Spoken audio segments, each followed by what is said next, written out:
have finally gotten around to playing all the Personas. Kinda. Look, I don't even know how to get my hands on those. Played all the Personas that are easy to get my hands on. Oh my god, bro. Okay, not those. I've played Persona 5, Persona 5 Royal, Persona 3 Reload, and Persona 4 Golden, in that order. And I can confidently say that Persona 4 actually impressed me the most out of the whole series, which is funny considering it was also the oldest of the games that I played, and usually the older the game, the more I get frustrated with it. But Persona 4 left me more in awe than anything else. So this video is not only me scraping together an idea for a video, but also a topic I was genuinely itching to talk about. Hi, my name is Phantom, and these are my 3 reasons for loving Persona 4 Golden more than the rest of the series. It all has to begin with the characters.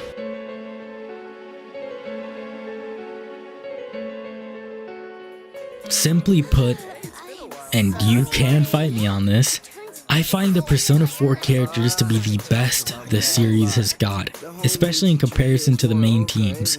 C's or the Phantom Thieves lack life compared to the investigation team. I believe the team achieves this by their relationships and hangouts outside of the main character. Seeing Yukiko and Chie while hanging out with somebody different establishes that they often hang out together.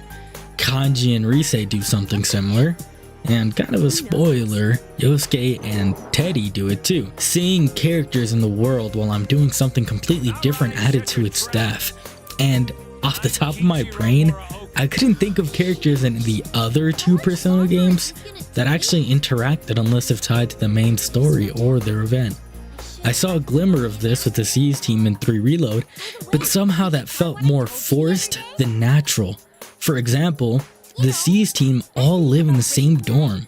Hanging out with each other should almost be natural and common, yet they would only hang whenever the game would introduce a future test or just a random encounter, and it's usually just one singular person out in the town. But most of the time they would just be sitting around and doing nothing until you asked them to, or vice versa. It's almost as if they didn't have a day-by-day lifestyle, just a place for interaction. Whereas in Persona 4, it feels like it was bound to happen because they have a life too. The funniest part about this criticism is that Persona 3 actually did something in this category better. The fact that the teammates would have off dates for entering Tartarus makes so much sense and felt natural. Anyways, the effort by Persona 4 to include characters into many situations throughout the game truly took a step into its immersion. Another section for the characters was the voice acting. I thought that Persona 4 had the strongest cast of voice actors to this day. I was impressed by how fluid and separated each person's voice was. Yukiko, Chie, Rise, and Naoto all sound remarkably different when, spoiler alert again, they are all women. Usually in many games or anime style games, women have very similar voices to the point where I can't tell the difference if you were to close my eyes. But the cast here sounds so versatile that I could instantly tell who's who. The male side of the combo of Kanji and Yosuke is also great. They both give off very emotional performances to their characters. But it's not just the main team that gives off amazing performances.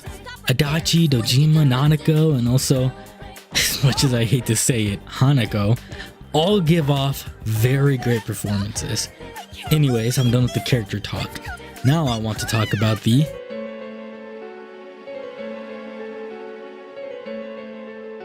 Now this is where I believe every Persona game is actually perfect.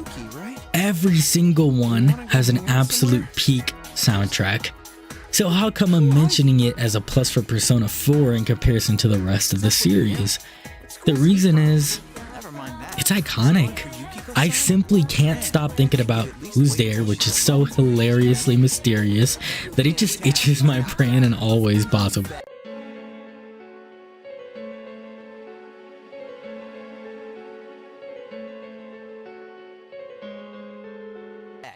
Your Affection or Heartbreak is also just so fun to hear while you're exploring.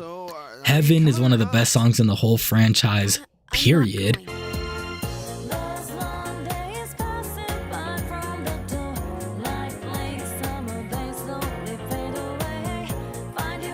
And booting up the game to Shadow World transitioning into Corner of Memories has to be one of my favorite feelings ever, and it happens every time before entering my last save.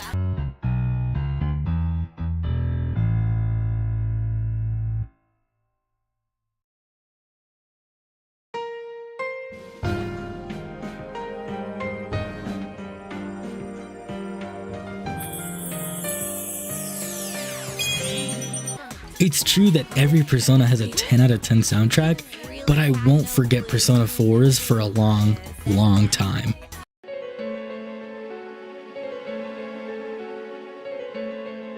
Now this is the major one. Persona 4 had a storyline that I almost wish never ended. The more it went on, the more I enjoyed it.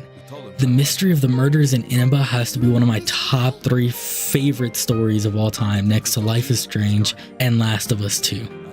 And my favorite mystery to try and discover. Every hour of this game felt like it had some big story beat that added to the complex mystery behind the murders, and the execution of what actually happens ended up intriguing me more than what I thought was going to happen several hours ago. It truly kept me guessing, and when the game takes a chance to put someone you know personally in the TV, I felt completely shocked. All Personas have a good story, by the way, but I felt like Persona 4 was not only the best for intriguing me for about 50 hours straight, but also felt like a perfect balance of gameplay to story. It never felt like I had to wait too long after finishing saving someone or, completing a dungeon to get thrown back into more evidence, a new death, and smartly foreshadowed events that made me feel super dumb that I didn't call them. And because of that, I did get the bad ending twice, but I couldn't care less that I got it wrong. I was just happy that the mystery was actually good. Usually in plots like this, they'll end up being predictable or obvious, but it only became obvious to me once I was already done and played it again. Truly a great story with an amazing cast of characters that I can't wait to replay over and over again. Anyways, it's fair to say that all of us have a different reasoning for liking one of the Personas more than the rest. So I'd like to hear your reasonings in the comment section below if you disagree with me. Of course, that's okay. I'm willing to hear all the glaze y'all give this series, because I've been loving it for the past few couple of years. Anyways, this has been Phantom, and I hope you enjoyed me rambling about an over a decade old game and how it impressed me. That's it for me. Thanks for watching. Keep doing great things. You're good at them. Bye.